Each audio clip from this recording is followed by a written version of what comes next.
Hi, I'm Jake from Northside Custom Crafts, and today we're going to be building a modified version of Jay Bates' miter saw station. Stick around.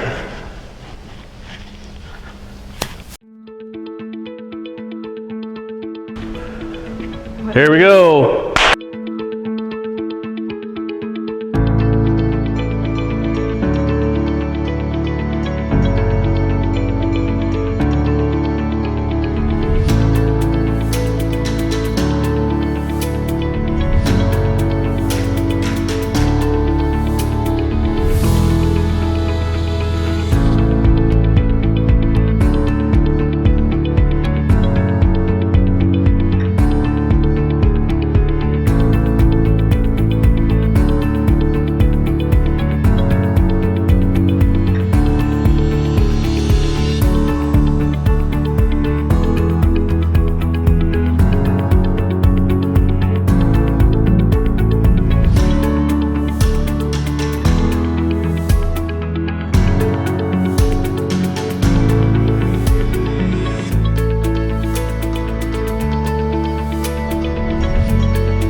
So I think this is a pretty good place to stop on this video. There's going to be 2 more videos. The next one is going to be on the drawer fronts in the stop block system, and I think we're going to be able to come up with something pretty cool on those.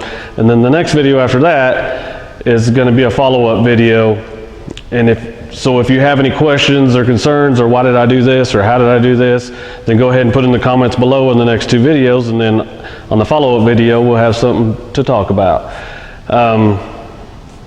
I guess at the end of the day, I couldn't have done this without Jay Bates' plans, so I'm going to leave links so you can purchase the plans and help him out. He did a really good job on the plans, and you know, if I tried to do it on my own, it'd probably be a triangle or something. So if this is your first time seeing one of my videos, go ahead and subscribe. Keeps us going, and we'll see you next time.